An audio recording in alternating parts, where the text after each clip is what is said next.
Hello friends, hope you all are fine. Today we are going to start our chapter number 3 of class 12 political science, and the name of chapter is politics of planned development. Basically इस chapter के अंदर हम ये पढ़ेंगे कि जब India आज़ाद हो गया था तो उसके बाद जो चैलेंजेस थे हमारे सामने, देश के सामने, कि देश की डेवलपमेंट कैसे शुरू किया जाए, कौन सी पॉलिसीज़ को अपनाया जाए, क्योंकि देश अभी हाल फिलहाल में इंटरिम गवर्नमेंट से चल रहा था और देश के अंदर रियासतों को मर्ज करने का प्रोसेस भी था। तो डेवलपमेंट इस वे में करना था ताकि वो डेवलपमेंट ग्राउंड लेवल तक पहुँचे और सब तक पहुँचे। तो उसके लिए बहुत सारी चीज़ें हुई, जैसे planning commission, planning and national development council, या फिर अपना 5 ईयर प्लान्स, वो सब चलाए गए। वो सब चीज़ें हम इस चैप्टर के अंदर देखेंगे। तो आइए शुरुआत करते हैं। Political contestation in a democracy the final decision must be a political decision. तो देखिए, लोकतंत्र के अंदर अंतिम निर्णय कौन लेता है? पॉलिटिकल व्यवस्थाएं लेती है। जैसे एग्जीक्यूटिव अंतिम निर्णय लेती है, ठीक है ना। हालांकि लेजिस्लेटिव का काम होता है लॉ बनाना, लेजिस्लेटिव में भी, संसद के अंदर भी एग्जीक्यूटिव के ही लोग बैठते हैं जो चीज़ों को पेश करते हैं। टेकन बाय पीपल्स रिप्रेजेंटेटिव, और ये निर्णय कौन लेता है? वो लोग जिनको जनता ने चुनकर भेजा है लोकसभा में।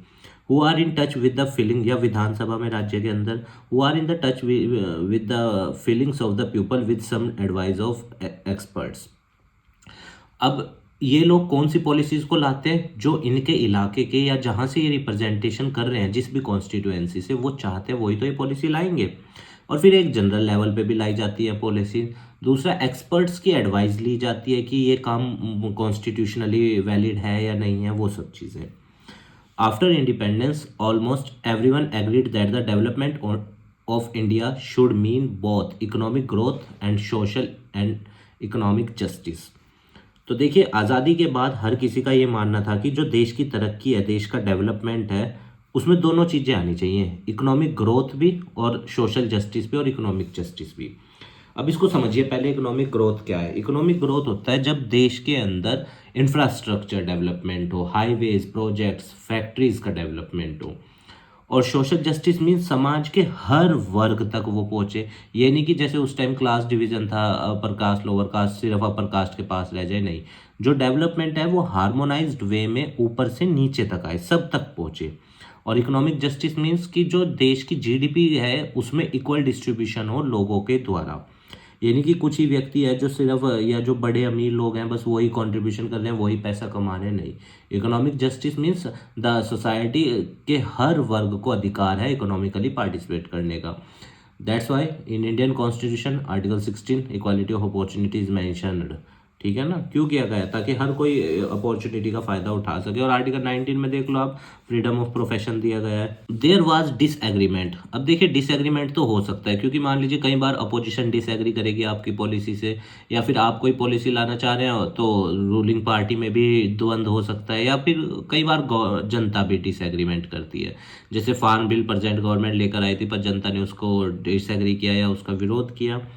However, on the kind of role of government must play in ensuring growth with justice। पर गवर्नमेंट की ये जिम्मेदारी है कि देश के अंदर जो डेवलपमेंट हो वो सब तक पहुंचे। और जस्टिस का मतलब यहाँ न्याय से मत समझना, जस्टिस का मतलब समझना कि हर किसी तक चीज़ों को पहुंचाना है, ये नहीं कि कुछ तक लिमिटेड रख लेना है। Ideas of development. Development has different meaning. अब देखिए, हर किसी के लिए डेवलपमेंट का मतलब अलग होता है, या आपने क्लास 9th या 10th में भी पढ़ा होगा, ठीक है ना।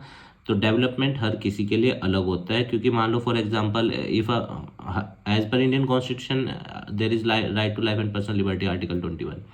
If a girl want to move freely और want to do job at night, ठीक है, बट द फैमिली और द सोसाइटी और the social restrictions is bounding her, तो एक का डेवलपमेंट कई बार दूसरे के लिए प्रॉब्लमेटिक हो सकता है।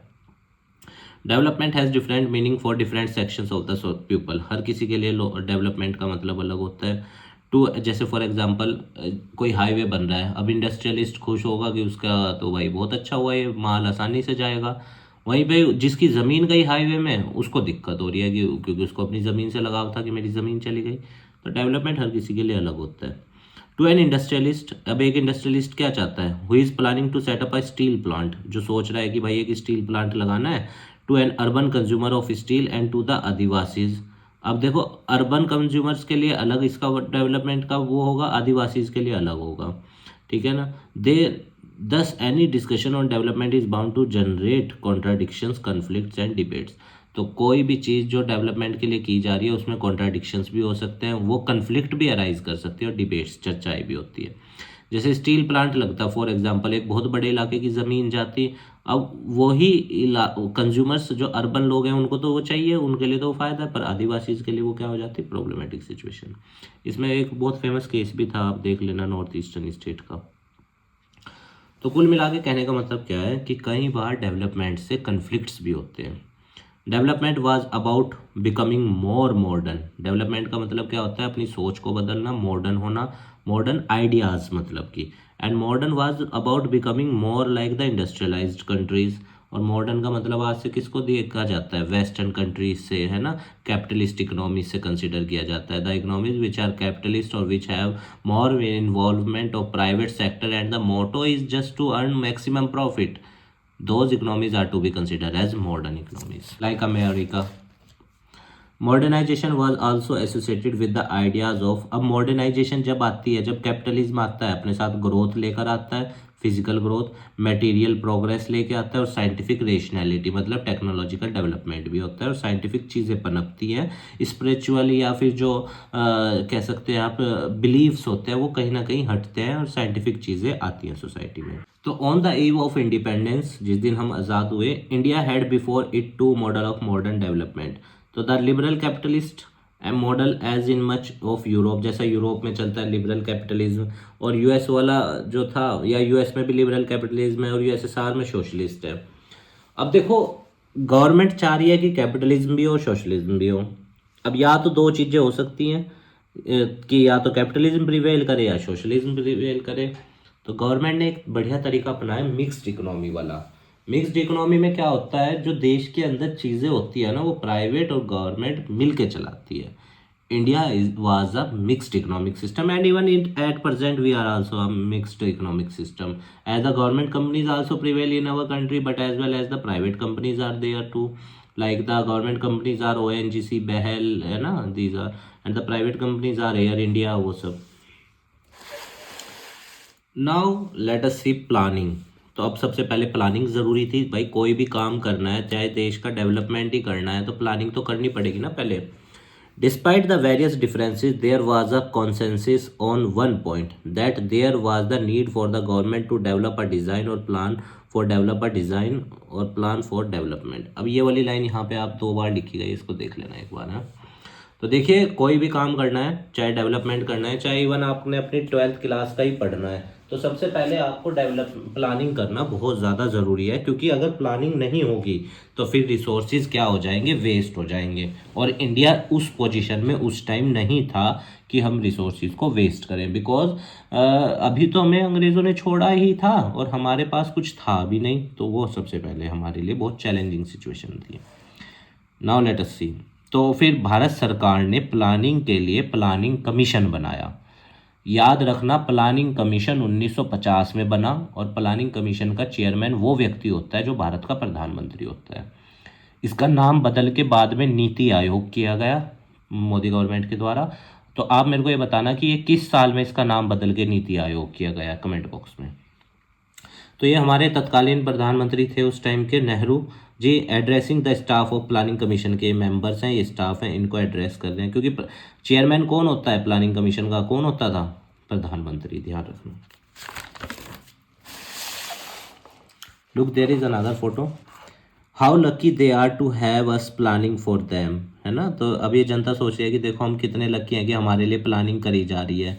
इंदिरा जी बैठी हैं कि कैसे इन सब का डेवलपमेंट करना है, क्योंकि देखिए बहुत बिना प्लानिंग के कुछ नहीं करा जा सकता था, रिसोर्सेज बिल्कुल नहीं थे हमारे पास। A section of big industrialists got together in 1944 and drafted a joint proposal for setting up a planned economy. बड़े बड़े इंडस्ट्रियलिस्ट एक साथ बैठे और प्लान्ड इकोनॉमी का कंसेप्ट बनाया गया। It was called the Bombay plan. अब एक बात और ध्यान रखना, यही बॉम्बे प्लान से आपको मैं एक चीज़ और बताऊं, 1948 की इंडस्ट्रियल पॉलिसी थी जो भारत की पहली इंडस्ट्रियल पॉलिसी थी, वो फेल भी इन इंडस्ट्रियलिस्ट्स की वजह से हुई थी। फिर 1956 में हमारे यहाँ दूसरी इंडस्ट्रियल पॉलिसी आई जिसमें शेड्यूल 3 थे, शेड्यूल ए, शेड्यूल बी और शेड्यूल सी। शेड्यूल ए में 17 इंडस्ट्रीज थी जो गवर्नमेंट को अधीन थी, शेड्यूल बी में 12 इंडस्ट्रीज थी जो प्राइवेट सेक्टर को, और बची हुई शेड्यूल सी में रिमेनिंग, और शेड्यूल बी में सॉरी प्राइवेट प्लस गवर्नमेंट दोनों था, शेड्यूल सी में खाली प्राइवेट सेक्टर था, रिमेनिंग इंडस्ट्रीज। अभी पहली इंडस्ट्रियल पॉलिसी भी फेल इन्हीं इंडस्ट्रियलिस्ट की वजह से हुई थी, क्योंकि बिकॉज देखिए कोई भी इंडस्ट्रियलिस्ट अपनी मोनोपोली ख़त्म नहीं करना चाहता है, क्योंकि उसको पता है जैसे ही उसकी मोनोपोली ख़त्म होगी उसका एग्जिस्टेंस कहीं ना कहीं ख़त्म होना शुरू होगा या फिर सोसाइटी में शेयर होना शुरू होगा। The Bombay plan wanted the state to take major initiative in industrial and other economic investment. तो बॉम्बे प्लान के तहत ये था कि भाई गवर्नमेंट चाहती थी, गवर्नमेंट को क्या करना है इस इंडस्ट्रियल सेक्टर में और इकोनॉमिक इन्वेस्टमेंट ज़्यादा करनी चाहिए। और हालांकि करी भी सेकंड 5 ईयर प्लान देख लो आप, इंडिया का पूरा तरह इंडस्ट्रियल सेक्टर कोई नहीं डेडिकेटेड था। फर्स्ट तो चलो एग्रीकल्चर के लिए था। Soon after India became independent, the Planning Commission came into being। याद रखना 1950। द प्राइम मिनिस्टर इसका चेयरमैन होता था प्लानिंग कमीशन का।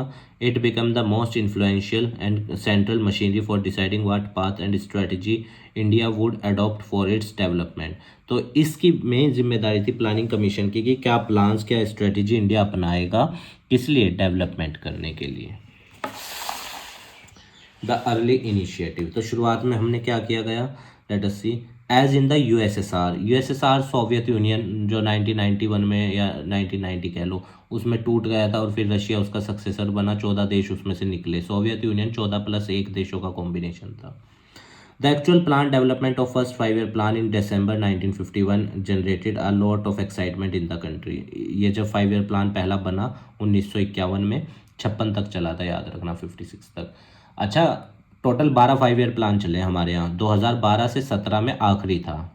टोटल 12, और याद रखना 12वें का टाइम क्या था, 2012 से 17। बीच में रोलिंग प्लान भी चले 1978 से 83 तक, वो भी ध्यान रखना, एक ही साल वाले प्लान जो थे। प्लान हॉलीडे भी आया इंडिया के अंदर, वो भी ध्यान रखना। अब इसमें आपको मेन चीज़ ये ध्यान रखनी है, इन 12 5 ईयर प्लान में से सिर्फ पहला 5 ईयर प्लान ऐसा था जिसमें ग्रोथ रेट टारगेट हुई हुई से डबल हुई, जो कि एक अच्छी चीज़ थी।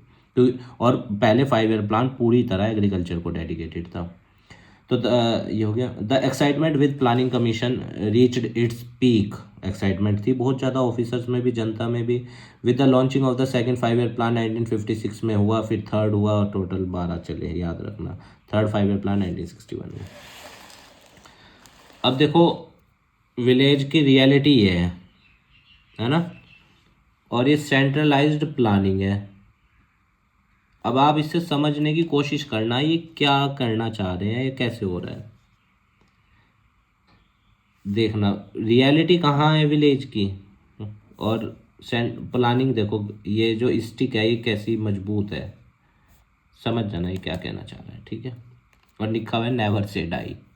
सो the first 5 year plan agriculture को डेडिकेटेड था, ध्यान रखना। The first 5 year plan addressed mainly the agrarian sector अच्छा, पता क्या प्रॉब्लम है इंडिया के एग्रीकल्चर सेक्टर के साथ? एक प्रॉब्लम सबसे बड़ी ये रही, जब से 1991 में ये न्यू इकोनॉमिक पॉलिसी आई, लिबरलाइजेशन, प्राइवेटाइजेशन, ग्लोबलाइजेशन, उसके बाद से एग्रीकल्चर सेक्टर पे कभी भी ध्यान नहीं दिया गया पूरी तरह इन्वॉल्वमेंट करके। उससे पहले तो चलो थोड़ा बहुत था भी, जो भी था। प्रेजेंट गवर्नमेंट तो फिर भी ध्यान दे रही है। इससे पहले वाली गवर्नमेंट्स की अगर हम बात करें तो एग्रीकल्चर सेक्टर को कंटिन्यूसली नेग्लिजेंस किया गया, नेग्लेक्ट किया गया।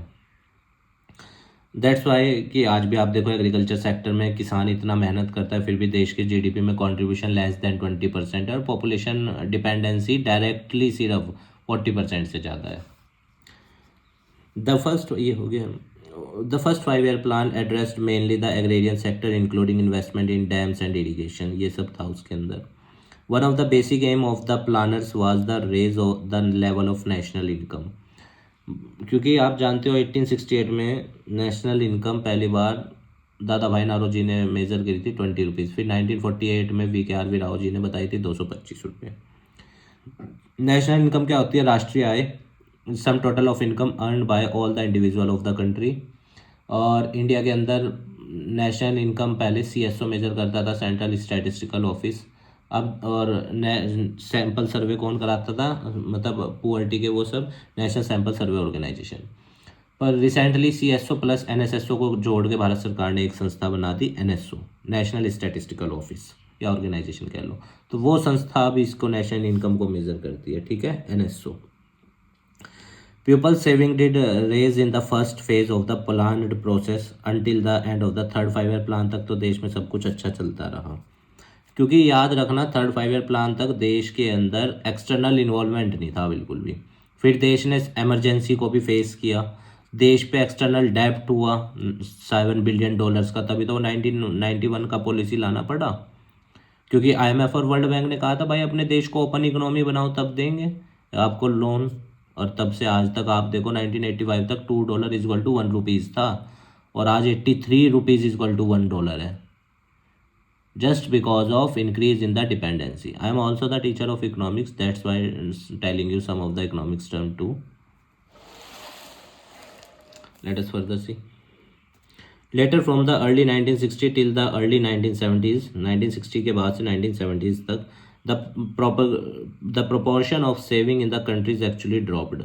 मैंने बताया ना ड्रॉप होगा क्योंकि 1978 की देश ने इमरजेंसी फेस किया, रोलिंग प्लान आए, उसके बाद व्यवस्थाएं बदलती चली गई और पॉलिटिकल इनस्टेबिलिटी बहुत ज़्यादा थी देश में। और फिर 1990 से लेकर 2000 तक देखो आप, अटल बिहारी वाजपेयी जी 3 बार वो बनते हैं प्रधानमंत्री 5 साल के अंदर। 1999 से 2004 तक उनका फाइनल होता है, 13 महीने 13 दिन इस तरह से उनकी सरकार बन के गिर रही थी, बहुत ज़्यादा पॉलिटिकल इनस्टेबिलिटी थी। वो तो फिर दल बदल कानून पास हुआ, उसके बाद चीज़ें बदली, 52वां संविधान संशोधन था, देख लेना एक बार।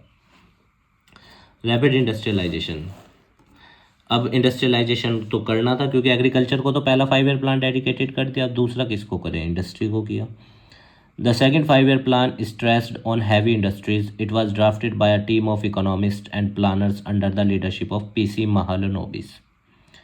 अब इनका नाम ज़रूर ध्यान रखना और आप मेरे को बताना इनका कनेक्शन रामानुजन जी से भी था, ग्रेट मैथमेटिशियन से, कैसे था वो बताना आप मेरे को, ठीक है। तो रैपिड इंडस्ट्रियलाइजेशन के लिए ये क्वेश्चन बहुत पूछा जाता है कि सेकंड 5 ईयर प्लान का मॉडल किसने तैयार किया, फादर कह सकते हो आप, कौन थे, PC Mahalanobis.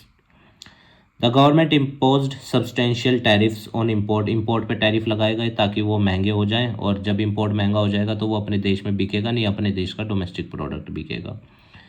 In order to protect domestic industries, such protected environment help both public और प्राइवेट सेक्टर इंडस्ट्रीज को फ़ायदा होगा। पर एक बात ध्यान रखना, जब आप उनके इंपोर्ट पे टैरिफ लगाओगे, जब आप एक्सपोर्ट करोगे वो भी तो टैरिफ लगाएंगे फिर, और जब आप एक्सपोर्ट करोगे वो टैरिफ लगाएंगे तो फिर आपके देश में फॉरेन एक्सचेंज रिजर्व कहाँ से आ जाएंगे जब आपका माल बिकेगा ही नहीं।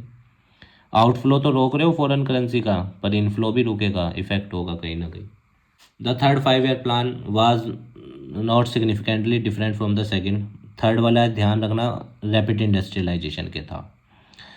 The third 5 year plan was not significantly different from the second, critic pointed out that the plan strategies from the time around displayed on unmistakable urban bias.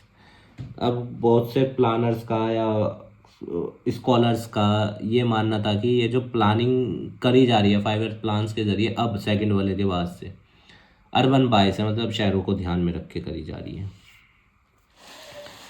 Key controversies, the strategy of development followed in the early years raised several important questions, बहुत सारे questions हुए raise, जैसे वो agriculture को पहले 5 year plan के बाद ध्यान ही नहीं दिया गया। एग्रीकल्चर वर्सेस इंडस्ट्री, अब आप देखो मैं आपको यहाँ चाइना का पैरेलल बताता हूँ। चाइना अपना पहला 5 ईयर प्लान लाता है 1953 में, 58 में वो अपने यहाँ पे वो लेके आ जाता है एक policy, great leap forward, 26,000 commune में बांट देता है देश को। 1965 में ग्रेट प्रोलेटेरियन कल्चर ला रहा है, अपने देश के प्रोफेशनल्स को दूसरे देशों में भेज रहा है, अच्छी चीज़ें सीख के वापस आओ। 1978 में चाइना अपने यहाँ इकोनॉमिक रिफॉर्म्स ला रहा है। पाकिस्तान हमसे पहले ले आया इकोनॉमिक रिफॉर्म 1988 में, उसका फर्स्ट 5 ईयर प्लान पाकिस्तान का 1956 है। कहने का मतलब क्या है कि पैरेलल इंडस्ट्रीज, हालांकि पाकिस्तान की इकोनॉमी तो चलिए उस कोई कंपैरिजन ही नहीं है हमारे साथ, पर चाइना का कंपैरिजन तो देखो, वो तो बल्कि 1949 में आज़ाद हुआ। अब कहेंगे कि भाई उसके पास तो 64 लाख स्क्वायर किलोमीटर ज़मीन ज़्यादा है। देखिए ज़मीन ज़्यादा होना is not the problem, is not कि फ़ायदा है, ये उसका यूज़ कैसे करना है, that is the important thing. Many though that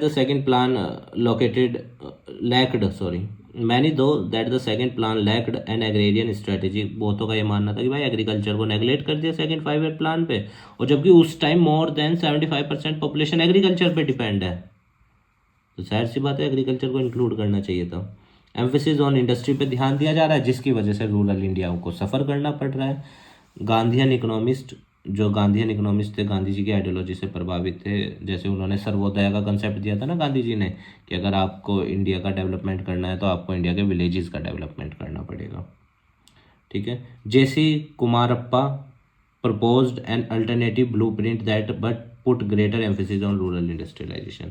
इन्होंने भी एक प्रपोजल दिया, पर इनका मेन था कि रूरल इंडस्ट्रियलाइजेशन हो, गांव में विकास हो, ताकि गांव का व्यक्ति अदर सोर्स ऑफ इनकम पे सेकेंडरी इनकम को भी अर्न कर सके। Other thought that without a drastic increase in industrial production there could be no escape from the cycle of poverty। कुछ का ये मानना था कि भाई अगर इंडस्ट्री नहीं डेवलप होंगी तो रॉ मटेरियल को भी कहाँ खपाया जाएगा, यूज़ किया जाएगा। तो इंडस्ट्रीज़ का होना बहुत ज़रूरी है अगर पुअर्टी के साइकिल से बाहर निकलना है। तो बात तो ये भी ठीक थी। मेन कहने का मतलब ये है कि देखिए डेवलपमेंट कर रहे हैं जो भी है चीज़ें, एक प्रॉपर वे में हो, एक हार्मोनाइज वे में हो, ताकि चीज़ें अच्छी तरीके से आगे बढ़ें, कोई भी प्रॉब्लमेटिक सिचुएशन क्रिएट ना हो। So public versus private sector, as you know the main motto of public sector is social development और social welfare, but the motto of private sector is just to maximise the profit. And the planning commission or the planners of the India wanted that the private sector should do the work in the favor of the public, and we know that private sector does not have that type of ideology. Their main ideology is to just earn maximum and maximum profit. That's why this is the main reason up to 1990 our private sector in our country does not flourish, because there are lots of restrictions on that and in the new economic reforms the private sector is given more importance than the public sector. That's why in present time the private sector dominates the market of the India. India did not follow either capitalist model, ना तो हमने capitalist model अपनाया development के लिए, ना फिर सब कुछ हमने प्राइवेट को दे दिया, ऐसा नहीं किया। ना ही फिर हमने सोशलिस्ट अपनाया पूरी तरीके से, in which private property was abolish. Socialist में तो प्राइवेट प्रॉपर्टी होती ही नहीं है, and all the state production was control by the state, और सोशलिस्ट में सारी चीज़ें गवर्नमेंट के कंट्रोल में होती हैं। तो हमने ऐसा नहीं अपनाया, हमने इन दोनों का सोल्यूशन अपनाया। Elements from both of these models were taken and mix together in India, thus it was called mixed economy.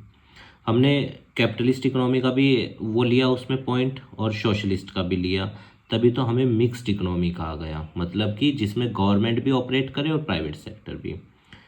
Critics argued that the planners refused to provide the private sector with enough space। और ये बात ठीक भी है critics की, क्योंकि 1990 तक कभी भी सरकार ने ये कोशिश नहीं करी या इतनी फ्रीडम लिबरलाइजेशन नहीं दिया प्राइवेट सेक्टर को कि वो पनप सके। क्योंकि देखिए आप गवर्नमेंट हैं, आप देश को चला रहे हैं, पर आप हर जगह इन्वॉल्वमेंट नहीं कर सकते। तभी तो उस टाइम के फिर finance minister doctor Manmohan Singh ji, जो बाद में भारत के 2 बार प्रधानमंत्री भी बने, वो उस पॉलिसी को लेकर आए थे, न्यू इकोनॉमिक रिफॉर्म को। ठीक है। On the other hand there were critics who thought that the state did not do enough, और कुछ का ये मानना था कि भाई इस देश ने, सरकार ने तो कुछ किया ही नहीं है। They pointed out that the state did not spend any significant, उनका ये मानना था कि भाई सरकार ने ना तो पब्लिक एजुकेशन, हेल्थ केयर और इंफ्रास्ट्रक्चर के लिए कुछ किया ही नहीं है। अच्छा, इनका भी मानना ठीक था, क्योंकि उस टाइम हमारी इकोनॉमिक कंडीशंस अच्छी नहीं थी। दूसरा, outflow of foreign currency, foreign dependency बहुत ज़्यादा थी। Half of the trade is done restricted to America, USA, and before independence it was restricted to Britain. Major outcomes, land reform हुए India के अंदर, जो कि एक अच्छा इनिशिएटिव था। वो परमानेंट लैंड सेटलमेंट वाली व्यवस्था या फिर डॉक्ट्रिन ऑफ लैप्से वाली व्यवस्था थी, उसे ख़त्म किया गया, ज़मींदारा ख़त्म किया गया। Land reform did not take place effectively in most, अच्छा फिर इसमें भी लूप होल्स थे, क्योंकि आपको पता है बहुत सारे लैंड लॉर्ड्स ने खुद को ही मतलब टीलर डिक्लेयर कर दिया या फिर प्रॉपर्टी को डिस्ट्रीब्यूट कर दिया, क्योंकि इसमें एक स्पेसिफिक लिमिट थी। ठीक है ना। ये 44वां संविधान संशोधन 1978 में था, राइट टू प्रॉपर्टी, जो 7th फंडामेंटल राइट था उसको ख़त्म किया गया था। 44th कॉन्स्टिट्यूशन अमेंडमेंट एक्ट 1978, ध्यान रखना। Land reform did not take place effectively in most parts of the country. Political powers remained in the hand of the land owning classes. क्योंकि वो कागजों पे ही तो नाम बदले गए हैं, बाकी तो वैसे ही चल रही थी व्यवस्था। And big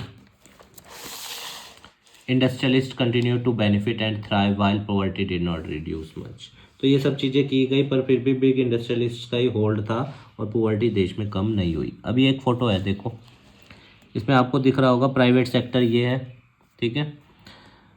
estates the public sector are central ministers, ये सब सेंट्रल मिनिस्टर्स हैं, ठीक है। ये पब्लिक सेक्टर है।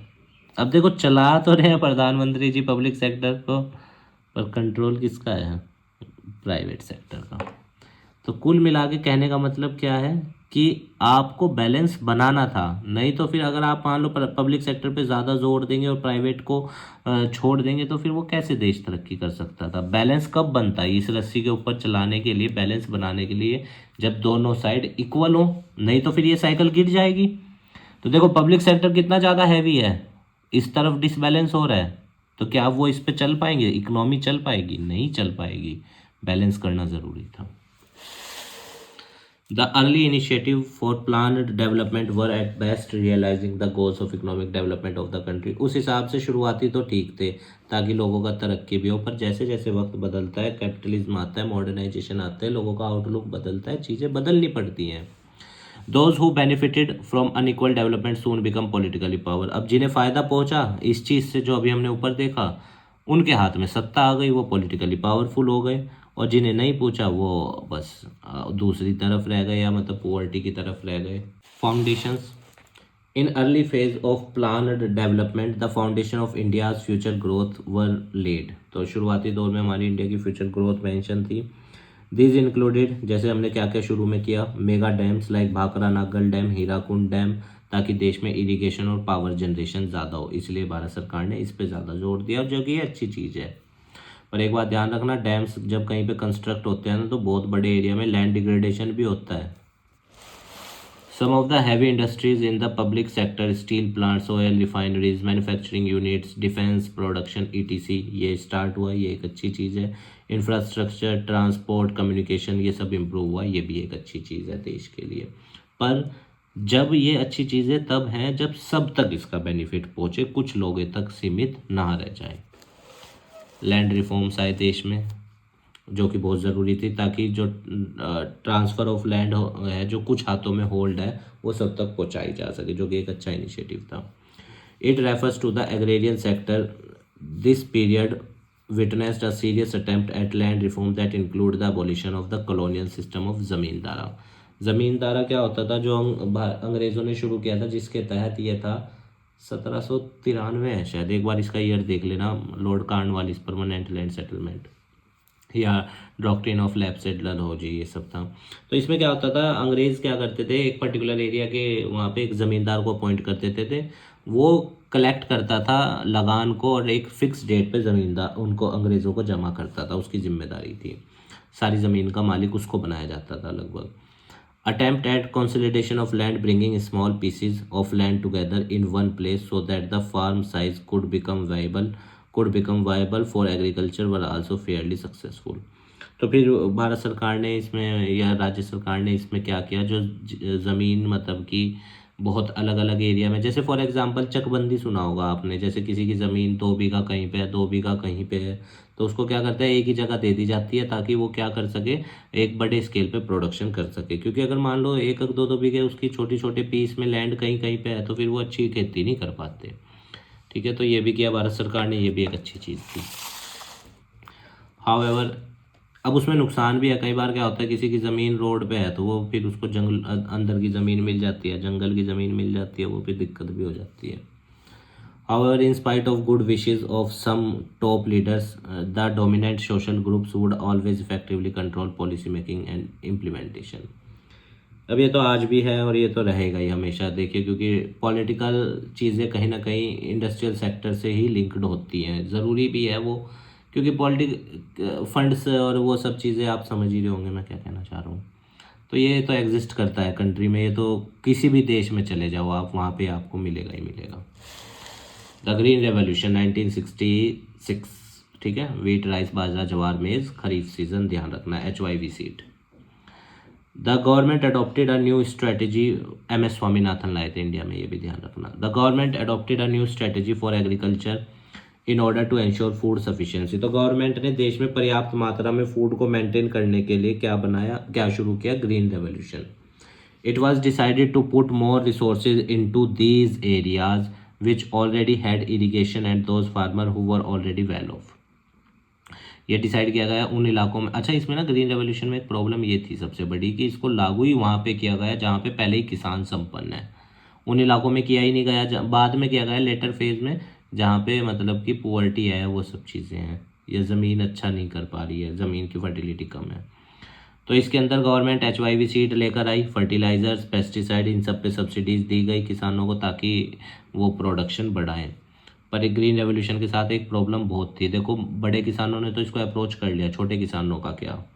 वो बेचारा किसी तरह तो HYV सीड खरीद के लाया, उसके बाद इरिगेशन के लिए उसको पैसे चाहिए, फर्टिलाइजर चाहिए। अच्छा, फिर इसमें ना HYV सीड को कीड़ा बहुत जल्दी लगता था, पेस्ट अटैक भी, तो रिस्की था बहुत। प्रोडक्शन तो ज़्यादा होता था पर मिट्टी की फर्टिलिटी भी घटाते हैं ये HYV सीड, क्योंकि जब आप HYV सीड को कीड़ा जल्दी लगता है, आप फर्टिलाइजर डाल लोगे, ज़्यादा पेस्टिसाइड डाल लोगे, ज़मीन की फर्टिलिटी घटनी है, उससे मिट्टी खराब हो जाएगी। The government also give a guarantee to buy the produce. ये MSP भी सरकार ने तय किया कि भाई आप उगाओ और हम आपसे खरीद देंगे भी, ठीक है ना, ताकि गवर्नमेंट स्टॉक मेंटेन कर सके, बफर स्टॉक, और फिर जहाँ पे ज़रूरत है सूखे के वक्त, बाढ़ के वक्त, वहाँ पे या पुअर लोगों को तक पहुँचाया जा सके, जो कि एक अच्छा चीज़ था। ग्रीन रेवोल्यूशन ने हमें सेल्फ सफिशिएंट तो बनाया, ये तो मानना पड़ेगा, पर एक बात ध्यान रखना, इससे एनवायरमेंटल प्रॉब्लम्स भी बहुत हुई, क्योंकि ज़मीन क्या होता है, एक टाइम के बाद जब उसमें कंटिन्यूसली फर्टिलाइज़र डाला जाएगा वो प्रोडक्टिव नहीं रहती, तो फिर उससे लैंड डिग्रेड या नेट सोन एरिया घटता है। The green revolution delivered only a moderate agriculture growth, mainly a rise in wheat production and rise the availability of food in the country. बढ़ा पोलराइजेशन बिटवीन क्लासेस भी बढ़ी, अमीर किसान और अमीर हो गए, इसमें पुअर बेचारा कभी ने अप्रोच ही नहीं कर पाया। ये तो प्रेजेंट गवर्नमेंट का भला हो कि ये प्रधानमंत्री किसान सम्मान निधि योजना के तहत 6,000 रुपये साल दिए जाते हैं। हालांकि ठीक है, अब आप कहोगे 6,000 रुपये ईयर भी कुछ नहीं है, पर ये कहीं ना कहीं ये उसकी कॉस्ट को तो कम करता ही है। देखिए, some reasons like Punjab, Haryana, western Uttar Pradesh become, ये बहुत संपन्न हो गए, इन इलाकों की ज़मीनें भी अच्छी थी, यहाँ के किसान भी बढ़िया थे, वो और अमीर हो गए। ग्रीन रेवोल्यूशन के प्रभाव, द स्टार्क कॉन्ट्रास्ट, पुअर और गरीब हो गया और रिच लैंड लॉर्ड और अमीर हो गया, ठीक है ना। फेवरेबल कंडीशंस जो थी वो रिच लैंड लॉर्ड के प्रति थी और उसने इसका मेन फ़ायदा उठाया। The green revolution also result in the rise of what is called the middle peasant. अब इसमें एक गरीब जो मध्य वर्ग का किसान था वो भी उभर के सामने आया, क्योंकि जो रिच क्लास थी वो मिडिल वाले में आई और जो मिडिल वाली थी वो पुअर में चली गई इससे। पर कुछ जो बहुत बड़ी रिच क्लास थी वो इससे और अमीर हुई। बाद में डेवलपमेंट्स क्या क्या किए भारत सरकार ने, आइए देखते हैं देश के विकास के लिए। The development of India took place a major turn from the end of 1960s के बाद भारत सरकार ने ग्रीन रेवोल्यूशन ये सब चीज़ें शुरू करी, प्राइवेट इंडस्ट्रीज़ को परमिशन दी। अच्छा, यहाँ पे ना 1956 की सेकेंड इंडस्ट्रियल पॉलिसी भी लिख लेना, ठीक है। 14 बैंकों को नेशनलाइज किया 1969 में, ये भी एक अच्छा इनिशिएटिव था। अच्छा, इसमें ना फिर एक चीज़ और लिख लेना, यहीं पे 1980 में 6 बैंक थे या 8 बैंक, एक बार देख लेना आप नेट पे, उन्हें किया गया था। और प्रेजेंट में शायद 12 नेशनलाइज्ड बैंक है, क्योंकि मर्जर चलता रहता है ना बैंकों का। These changes were accompanied by an ideological tilt toward socialist policies थी ये, उसकी तरफ इनका ज़्यादा झुकाव था, गवर्नमेंट के कंट्रोल की तरफ। तभी तो 1990 तक इतना ज़्यादा डेवलपमेंट नहीं हुआ जो 1991 के बाद हुआ देश में। The emphasis generated heated debate within the country among political parties and also among many experts। तो कुछ पॉलिसीज ऐसी होती हैं गवर्नमेंट की, देखिए गवर्नमेंट भी कहीं ना कहीं इसलिए भी चाहती है, एक वो पॉलिटिकल टच भी आ जाता है, वोट बैंक वाला कंसेप्ट भी आ जाता है, तो फिर वो चीज़ें क्या होती हैं, कई बार कन्फ्लिक्ट क्रिएट कर देती हैं।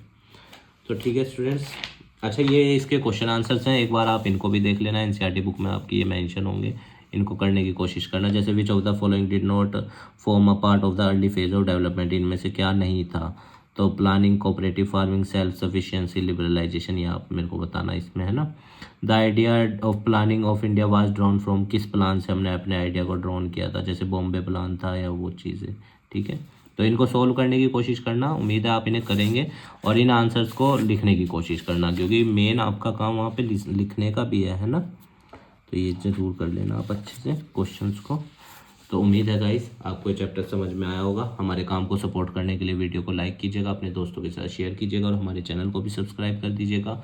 और जो भी आपकी इस चैप्टर से रिलेटेड क्वेरी आप हमें कमेंट बॉक्स में बताना, हम उसका आंसर देने की पूर्ण रूप से कोशिश करेंगे। आप स्वस्थ रहिए, खूब जीवन में आगे बढ़िए, खूब मेहनत कीजिएगा, यही हमारी मनोकामना है। इस देश को अच्छा बनाइएगा, इस समाज को अच्छा बनाइएगा और अपना अस्तित्व इस समाज में स्थापित कीजिएगा। स्वस्थ रहिएगा स्टूडेंट्स, धन्यवाद।